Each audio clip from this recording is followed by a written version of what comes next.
LGBTI persons often face discrimination, hate, violence from outside, but they often create their own safe spaces. But again, what happens if these safe spaces are being invaded by their very own LGBT persons?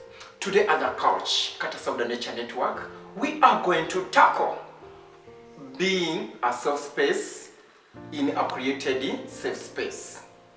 I'm Chris Waswa. Sulah Maweje, you're welcome at the couch. Wow, it has been a minute, Sulah. I know, right? Yeah, how are you doing? I'm good. How are you doing? I'm doing perfect, as you can see. Yeah. So, we have a topic, as you've heard it, living in a safe space. What do you understand? Can you define for us what is safe space? So what I understand by a safe space is an environment or a place that one can get to express themselves freely, Yes. without discrimination, without judgment, without any form of harm, either it's physical or emotional. Yeah. Yes, Sulah again. Yeah. How can someone be a safe space in a created safe space? So one being a safe space in these created safe spaces, so usually one has to be very kind, because I understand, one being kind to himself as a person can also transcends to the people that he gets to live with, because if you're kind to yourself, you also get to be kind to others. Oh, yeah. And also someone has to be, very loving, If you love yourself, because love starts with, from yourself. You can't love yourself, you can't love someone else. Can't love someone so, else. I mean, someone being a safe space means you have to be kind, you have to be loving. Because being in a space that is not judgmental, that is not very discriminative.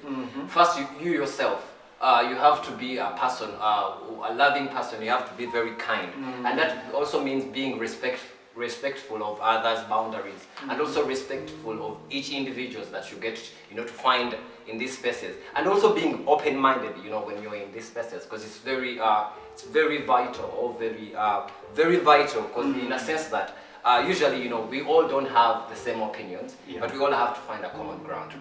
Yeah, but usually when someone has an open mind towards, an open mind aspect towards everything in life, it helps you, so that, regardless, we are people from different backgrounds, but you still have to find a common ground, where as a people you can, sustain or live in a neighborhood. And again, maybe I think people also should get to know that living in this safe space, being a safe space or in a created safe space, just not you are not the one that living in that place alone. You are living with other people. The other people behind, because there are some people, you might say, some others say, maybe you don't eat, I don't eat this, so in this created space where I am, people should not eat that kind of food. Like let's relate to, for example, like Muslims, when I say I don't eat pork, that even these people I'm living, we shouldn't eat pork. But just know that it's all about understanding each other, and you shouldn't like give them hard time, and also they shouldn't give you hard time. So we should always live in a space whereby we are all living as one, as understand each other. And very respectful of each other's cultures and norms. Yeah. And then the other thing, being a safe space, in this created safe spaces, you have to be very dependable. Be very dependable in a sense that let people be when, because usually safe spaces, there usually other other individuals get to share this space, safe spaces. So make sure that you also, when someone calls on you or has a favor, you're that person who they will rely on, because rely, dependable, and being accountability. When you make faults, you understand. Be that person who takes, takes the fault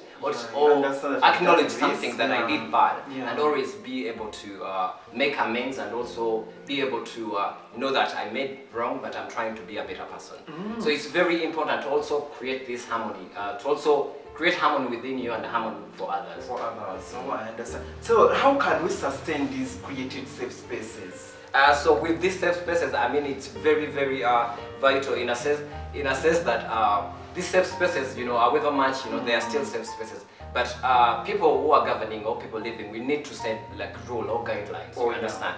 To make sure, like, you know, however much it's a safe space, but then we have to set some kind of guidelines. You know, you don't have to overstep each other's human rights or rights. You know, in these spaces. If at all we have said it's a safe space, you shouldn't judge others because maybe someone we live with other people who are girls, we are feminists. Yeah, feminine. Yeah. So you might say, this one behaves like too much girls. We shouldn't, because this is a safe space. Yeah, no judgment. We should feel okay with anyone whom we are living with. I think.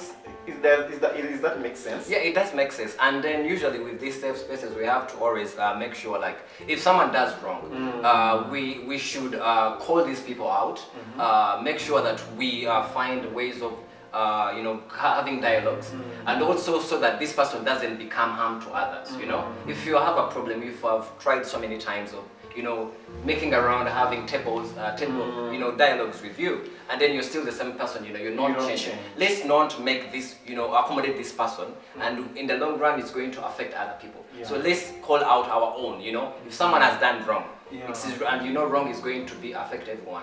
Call this person, or it means them terminating from these safe spaces for the best of others. Let's show tough love. It is also a way of sustaining. Because most of them, even they say, if you see a rotten tomato in a good one, so you have to remove that one, so that others they don't get rotten. So now, I would love to call you upon to be a safe space to yourself. Be a safe space in a created safe space. If you are in these safe spaces, can you be kind? Can you be loving, as Sulah has told us? Can you be one's keeper? Yeah. So I'm Chris once again.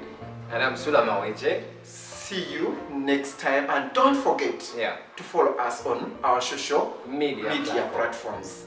Facebook, Twitter, and then YouTube. Make sure like you subscribe to these, you know, always beautiful conversations. And you learn more. Thank you very much. See you next Sunday. Bye.